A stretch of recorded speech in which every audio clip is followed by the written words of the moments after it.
I said that if you died I wouldn't sing. Sure, I said there wouldn't be a coup. Oh baby, I say lots of things. I know I said that we should go to war. Wesley Stace has been very prolific when it comes to releasing music. Most of his records were released under the name John Wesley Harding, but in recent years he's returned to his birth name, Wesley Stace. His songs have been featured in film and television, and have also been covered by other artists including Graham Parker, Josh Ritter, Kelly Hogan, and Tanya Donelly. Wesley is also the author of 4 novels. He teaches courses in songwriting. A busy schedule for sure, but he's back with a new album, One Last Heist, releasing September 2nd. Stay tuned for my talk with singer, songwriter, guitarist, author, and teacher, Wesley Stace. Hey buddy, can I hitch a ride? I am the scorpion who says he won't sting. We'd be so happy on the other side. Oh baby, I say lots of things. Some of them fiction, all contradiction. Every word spoken with total conviction. Thanks for your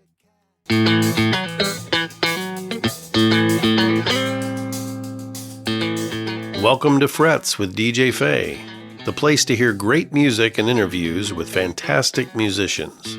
Stay tuned.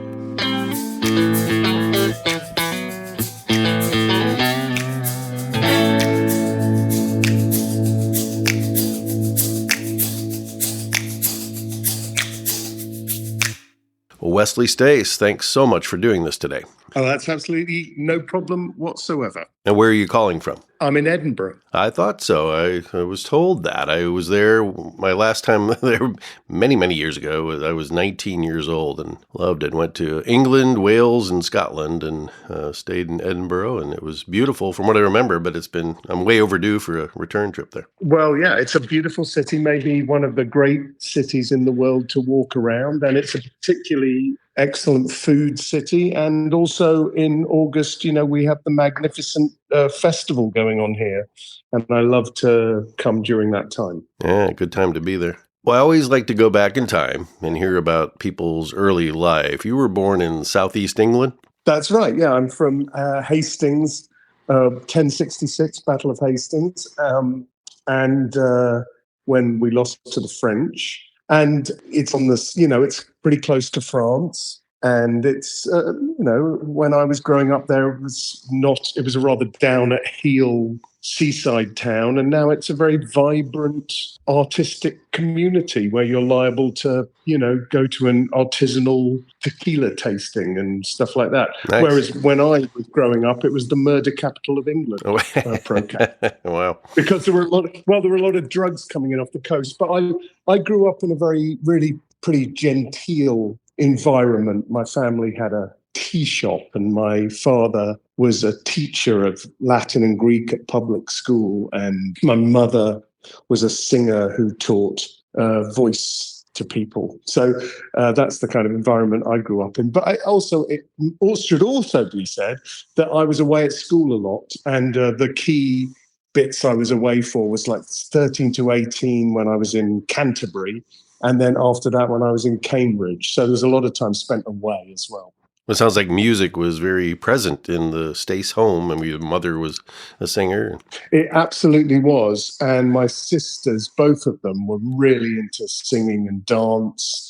There was a lot of lessons happening beneath us in the house, in the music room, coming through the floorboards, but also, sisters being shuttled to and fro. I was not a good music student. I mean, I loved music and there was music all around me, but I wasn't a good music student. I was fine in a choir, but I just couldn't latch on to any instrument. I did the clarinet for a bit, I did the piano for a bit, but I couldn't latch on to anything until finally, having got into Bob Dylan when I was about 15 or 16, I got a chord book, one of those books with the chord pictured out, called Bob Dylan 66 to 75 was the wonderful book that I bought. And I just started to play every song in there that I knew of the albums that I had managed to get my hands on, because, of course, it was a pre-Spotify world and you had to actually buy, own the album to hear it. Right. So even though lessons were not clicking, so with the guitar, you were self-taught. I was self-taught, and I did that very effectively, but I wish that I had, when you're making, I'm sure we'll talk about my new album in a bit, and when you're making music of that kind of complexity, I suppose, compared to G, C, D, and E minor, I wish I had a lot more training and been more, suggestible to it. But I see my own son who's 17 now, doing exactly the same thing, playing the piano beautifully, but he doesn't want lessons, So, and he comes by that very, very, very fairly. Nice. And you were writing songs when you were just in your teenage years, I think? Yeah, it's true, actually. That's true. I used to just scratch little things down on bits of paper. And then before I even had a guitar, I was making up melodies for them. I remember standing at the end of my mum's bed and singing a song for her when I was about 11 that had the ominous title, I Knew She'd Leave Me. So I think that was the first song that I ever wrote. And then more as I got a guitar, the reason to play songs to learn the guitar wasn't really to jam on Bob Dylan and Beatles songs with other people. It was to give myself a vehicle to put the lyrics I was writing to music. Right. Well, you mentioned Dylan and the Beatles. At that point in time, at that age, were there other songwriters that you really admired and were being influenced by? So first we're talking like a kind of 13, 14 age. That's when I discovered Dylan. And the album I bought was Budokan. But what I was actually listening to, that was a bit of an outlier for me. What I was actually listening to, because I listened to the pop charts, was the pop charts. And what was in the pop charts then was new wave and punk and new wave. And so, I might be listening to the Stranglers and the Damned and all the Buzzcocks and all those, the Jam, all that kind of stuff. I was buying all those 7-inch singles, many of which, bizarrely, I still have the precise copies. But my absolute two top favorites were David Bowie and ABBA. Nice. And for years you couldn't say you liked ABBA, and now it's all right. They were fantastic.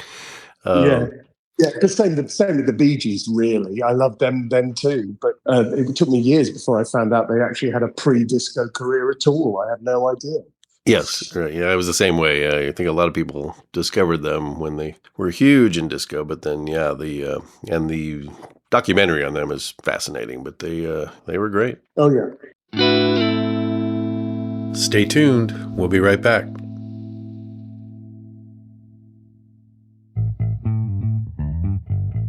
One thing all Frets listeners have in common is a love for great music.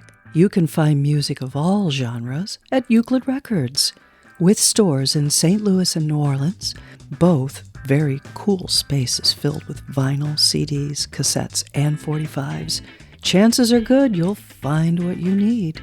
Buy the music you love in-store or use the local pickup option. And no matter where you are, you can find all that Euclid Records has to offer at euclidrecords.com. We ship worldwide. If you have a music collection you'd like to sell for cash or trade, the experts at Euclid are there to help. And if your collection has over 1,000 titles, we'll travel to you.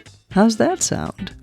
Check out Euclid Records on Instagram, TikTok, and Facebook for daily new arrivals and events. Browse and buy 24/7 at euclidrecords.com. We really think you'll love the Euclid experience.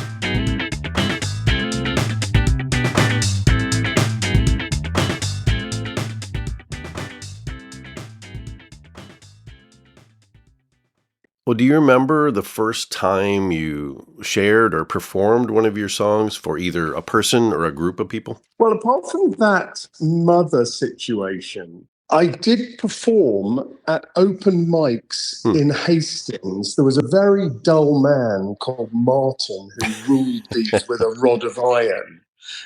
Didn't like him at all. He didn't like me either, I don't think. But, if you're open mic, you kind of have no choice. And I always thought he only did it so he could kind of get up and sing a couple of Roy Harper songs, which at the time was incredibly painful to me. But now I think it's kind of cool. Well done, Martin. Just standing in front of me and singing "I Hate the White Man" or whatever it was. And I love Roy Harper now. But I think the key thing here is not the first time, but the time it was first useful to me. And that's when I got to university, so I'm like 18 or 19 or something like that. And there were a lot of protests going on about this or that, maybe cuts in education or the hospital workers or the miners, the miners' strike. There was a lot of very potent apartheid. There was a lot of issues that we were very worked up about then. And I literally, at one of these protests at Cambridge at the Senate House, kind of got up and played probably a Phil Oakes song. And everybody sung along. And I was like, oh my God, this is functional. This is like Woody Guthrie. I can sing this song. How about I write one of my own songs like that? And the weird thing was, of course, there's a great history in folk music of just updating songs to the relevant moment. And Phil Oakes had that one, "Here's to the State of Mississippi," that he updated to "Here's to the State of Richard Nixon." So I already had my model in front of me, and I updated that song to "Here's to the State of Margaret Thatcher," and stood in front of, with my guitar, having really had no one pay attention to my music at all, and be kind of more of a kind of serving a purpose, which is keeping everybody warm and singing along on the protest. And I remember years later when the San Francisco Chronicle had a strike going on there, and I remember going down there and Joan Baez was doing that, and then I did it on another night. That's a great bit of playing the guitar, is that feeling of communal kind of leading everybody in the song thing. And like a mobile Newport Folk Festival kind of thing. And so I did a lot of that. And in fact, just walked into my kitchen is somebody who was actually at that university with me way back then. And I'm going to ignore her and continue this interview. But so that's what I did, was I got out there and, and I started writing my own protesty kind of songs. And that's what I played. But I always remember feeling it was fine standing outside somewhere doing that. But I always remember feeling very, very painfully self-conscious about actually getting a guitar out and playing songs that meant anything particularly personal in a room to people. I didn't enjoy that very much, didn't feel encouraged to do it, and didn't do it very much. And in fact, I don't really do it now. I love to play on a stage, but I don't like to be the guy who's like, let me play you a new song. I very rarely get the guitar out when people are around. And in fact, a good story pursuant to that is that a friend of mine who's a lawyer said, will you come, a very good friend, said, will you come and play guitar at my party? And I was like, well, not really, because, you might want to hear it, but certainly everybody else won't want to hear it. And she was just like, but wouldn't it be beautiful if you just played just as the party's dwindling down and you could just be in a little room playing the guitar? And I was like, all right, well, okay, if you insist, I'll do it. And which I said probably pretty unwillingly, but being a good friend. And so anyway, I did it. And of course, it was stupid and everybody talked through it. I wondered why I bothered, because it was a party, but she did most of the talking through it, as I remember. And so because she's a lawyer, when we next had a party, I insisted that she come to the party, sit at a chair, and for an hour people were allowed to come up to her and ask her for legal advice on things.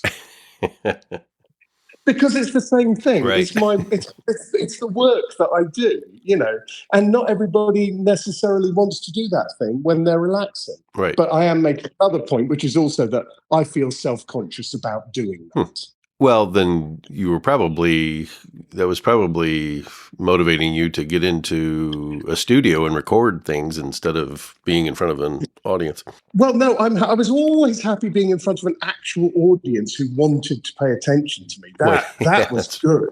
That was good. But of course, you do have to kind of have stuff for actually people to pay attention. And I never knew anything about a recording studio. I made demos and all that kind of thing. And had people play on them sometimes, and had a band at university who were no better than they needed to be. But I didn't really know anything about recording studios until Sire got me in to make my first album, and Andy Paley, the producer, showed me what to do. I mean, that's the honest truth of it. Oh, you're a funny one. You saw me coming, and I knew that you'd give me a run for my money. You said, look in my eyes, can you see your demise? I said, no. Are we playing I Spy? That's when I realized that you'd hypnotize me. Oh, you're a funny one. Don't keep me guessing. I don't know which is worse, your curse or your blessing. See, I'm out of my depth. I don't know what I'm doing. You could be the ruin of me, but you're the magician who has premonitions. All of the things yet to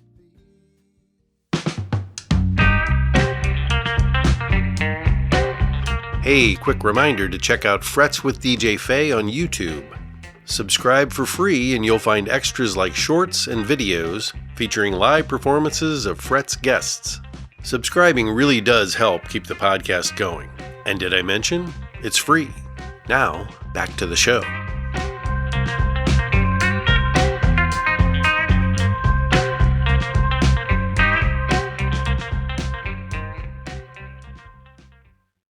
Well, over the years, you've collaborated with an amazing number of musicians, either covering their songs or having them contribute to your albums. Who were some of the first artists that you worked with?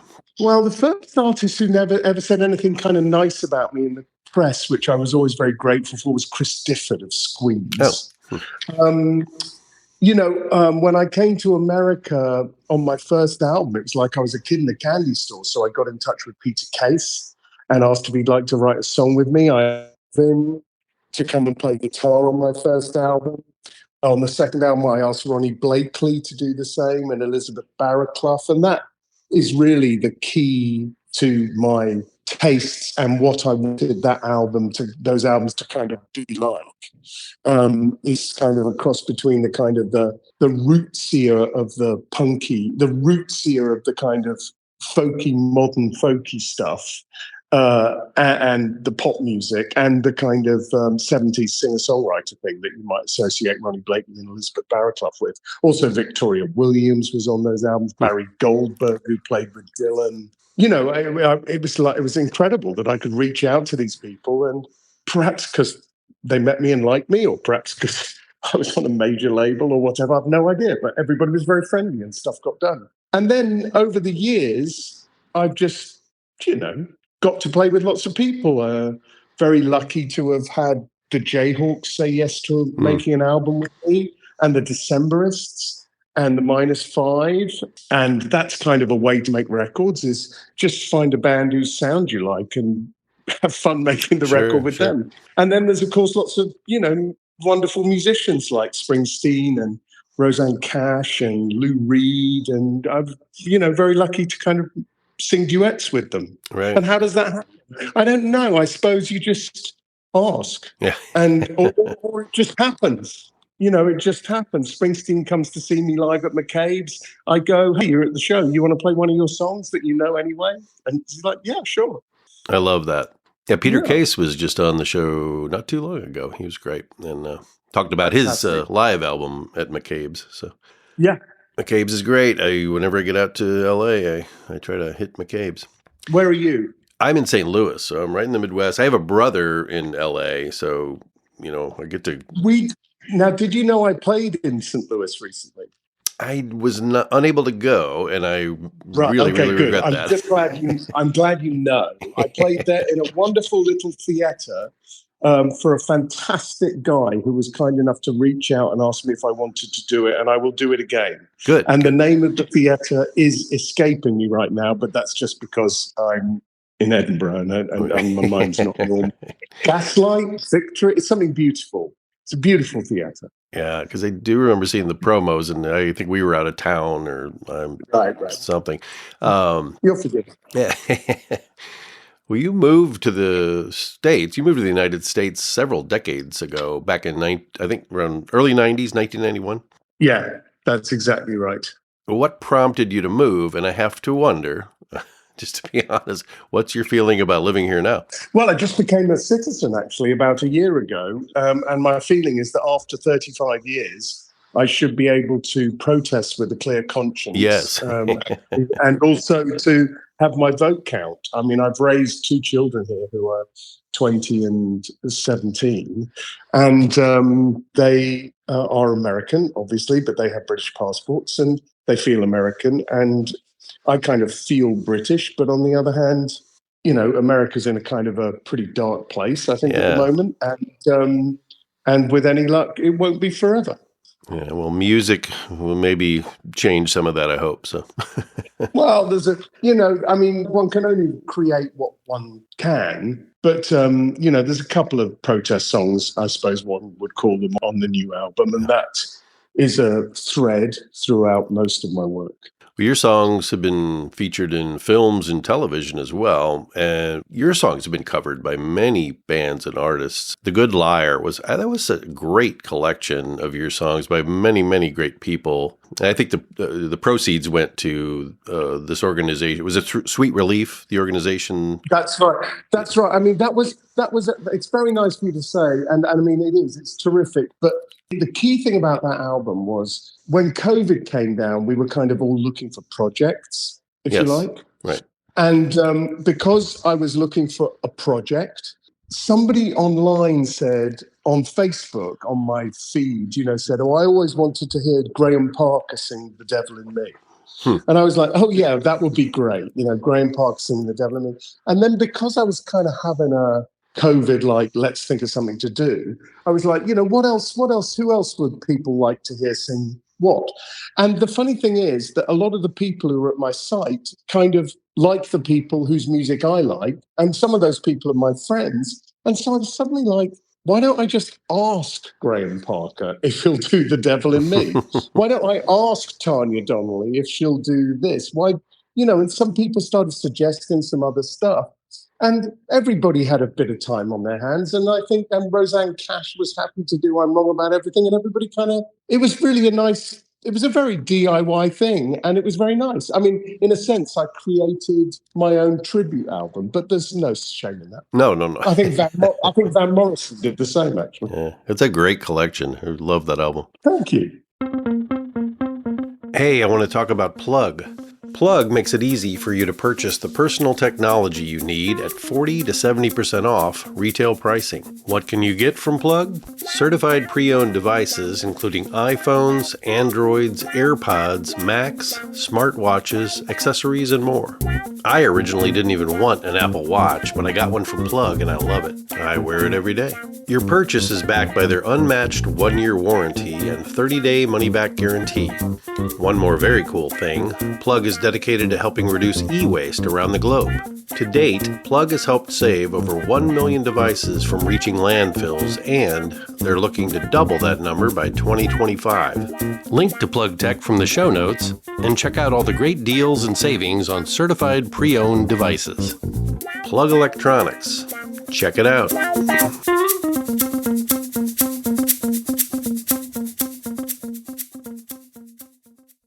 This is Wesley Stace, and you're listening to Frets with DJ Fey.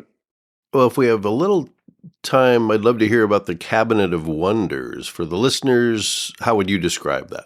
A variety show with only stuff that I like on it. and 4 singers, 2 writers, and a comedian, and a lot of super good times. I kind of think of it as like, Mike Douglas TV show or Dick Cavett or something like that. And I don't interview anybody, but, everybody gets to be themselves. And my band have a wonderful house band, and we do Joan Baez comes and does it, and she does one song solo. And the night they drove Old Dixie down with the band, and Nice. Dee Cortese duet with me, and Salman Rushdie comes and does it and sings, and Aaron Neville does it, and John Oliver, and Eugene Merman, and Dave Hill, and whoever you want, and whoever I can get. And so we've been doing that a good long while now. I know those shows sell out quickly, but one of these days, even if it's not in St. Louis, if it's somewhere I can travel to, I would love to see one of those shows. Right. Yeah, we did one in Tulsa last year. That's away. Was it at Cain's? Was it at Cain's? No. We did it at the Philbrook Museum of Art. Oh, under the auspices of the Dillon Center. It was really fun. We're not doing any of this we might be doing one, but we're not doing many because I have this album coming out, and I'm also doing these dates with the Smithereens, and there's quite a lot happening. I saw that. Well, you're yet another musician that when I look at all that you've done and all that you still do, not only your music, but you've written novels and you teach on top of that. I always have to wonder how you find the time.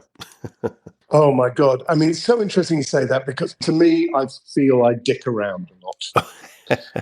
And I know that I'm not, it's all relative, but I know that I'm not working as hard as I could. And I know I spend a lot of time kind of, dicking around on my phone and stuff like that when I could be, doing something more profitable. So, to me, it's, obviously I'm busy. And I keep busy. That makes my mind happy. But there's always more that could be done, and I could work harder on the things I'm doing anyway. No one's ever, I'm never happy with stuff. I'm very pleased, but I have to say, I'm also quite zen about stuff, and that's why I keep making music, because I'm not essentially an unhappy person. I don't measure my success by kind of other people's success, if you know what I mean. I just keep moving forward. I don't like to listen to albums after they're done, except to rehearse them. Mostly because I listen to them so much when I'm making them. Right. You just get to a point of perfectionism, or whatever it's called, getting it finishedism and saturation with it. And you just want to go, oh my God, let's move on. And that's what's happened this time. I've done as much as I can for this album. I've written the songs with my friend David Nagler. I have recorded them with the band. He's arranged them. I've sung them. It's beautiful. They're mixed. They're mastered. I've got a record deal for it. I'm doing interviews for it. I've thought as much about this. And of course, now I've got new songs, because, I finished this album 6-8 months ago. It's old news to me. I'm very pleased to talk about it, but it's kind of done, if you know what I mean. Right. So always, I've done my absolute best to make a beautiful image for the cover, and kind of that's something that sums up what the record means to me, and separate images for each of the songs that we're releasing one by one. And, it's like, It's all a beautiful art project to me, and I'm very lucky to be able to do it at all. It's always someone else until it's you. It's somewhere else till it's in your house too. It's just a rumor, unconfirmed until it's true.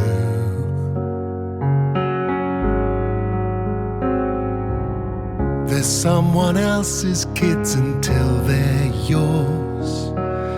Till they bomb you, it's someone else's war. So many facts and so much evidence, but you need more. Till then it's thoughts and prayers, empty promises perfume the air. something if you really cared. But thank you for your thoughts and prayers.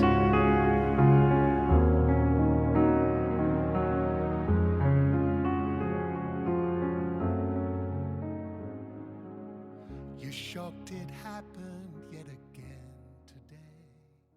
Well, you just talked some about it, but we're getting close to the release of another Wesley Stace album, One Last Heist, available September 2nd.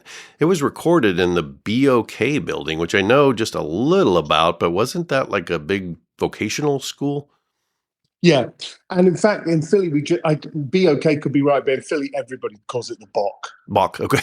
And what it's become now is just a beautiful arts center hub with, like, I don't know who's in there, but what is in there is an incredible baker's called Machine Works or something like that, Machine Shop.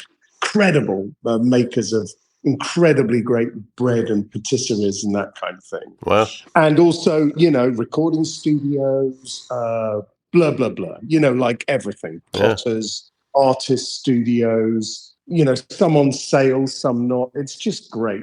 And I had Chris Funk from the Decemberists, God love him, he asked me to do a voiceover. He needed a British person to do a voiceover for something. And I said, yeah, I'll do that. And the voiceover happened to take place in this particular studio. And since that, which was a few years ago, let's imagine it was during COVID. No, before COVID, I have made, one complete band album there.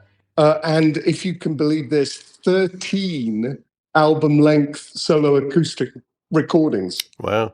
So I did a thing called the Secret Series, where I re-recorded all my albums, my big band albums as solo acoustic records, and released them as a subscription series with books, with each coming with a book and a CD, and then it all fitted in a slipcase. And it took 3.5 years. It was a wonderful, wonderful, super fun project.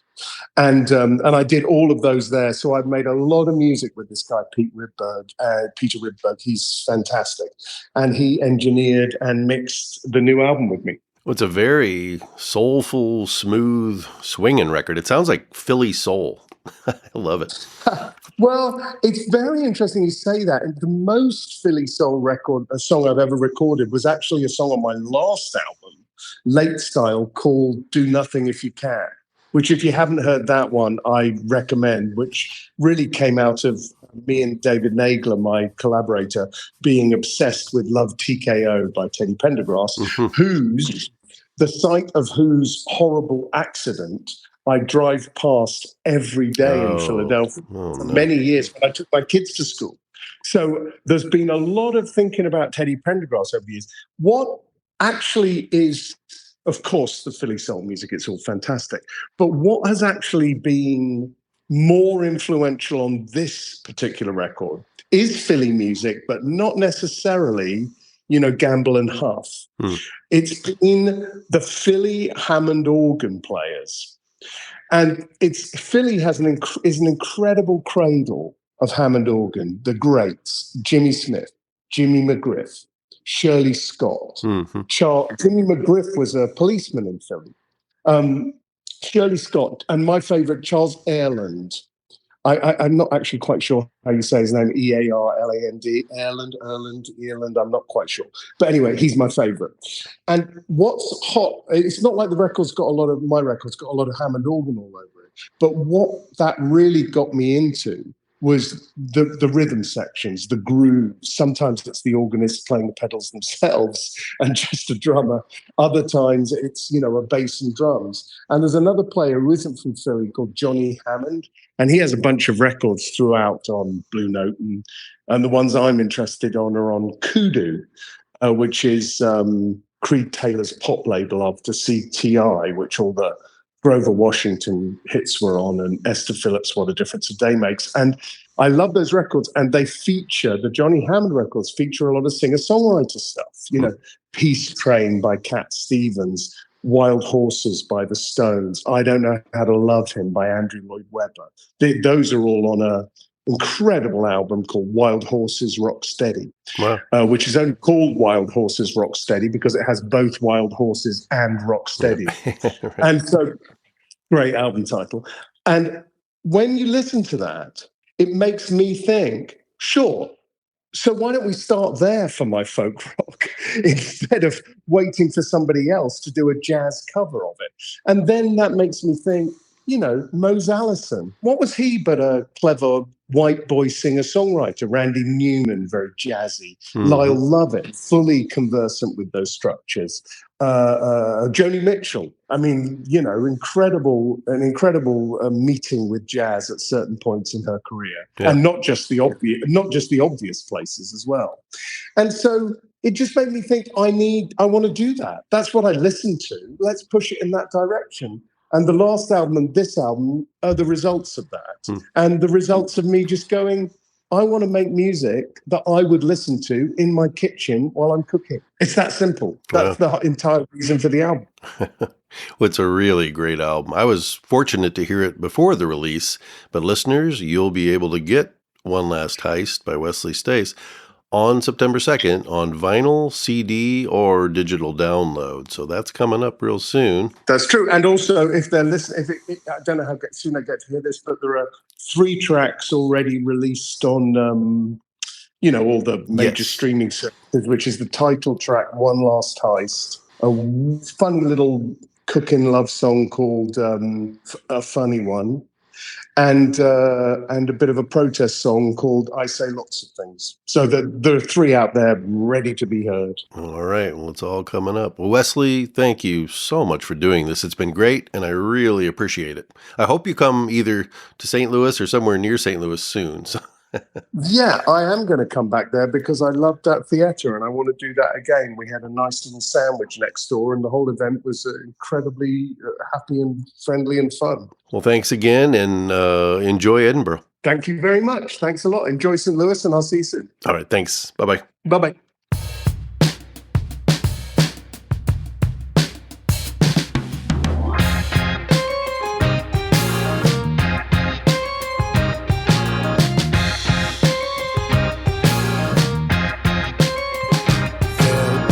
Last heist before I finally retire. I want one more payday, one last away day before I hang my holster by the fire. There'll be one last heist, I'll have my final fling, one last fandango, a climactic tango, roll credits and let everyone sing. And I've got to get out, oh, I've got to get free. My reactions on what they used to be. There are kids lining up, they all got degrees.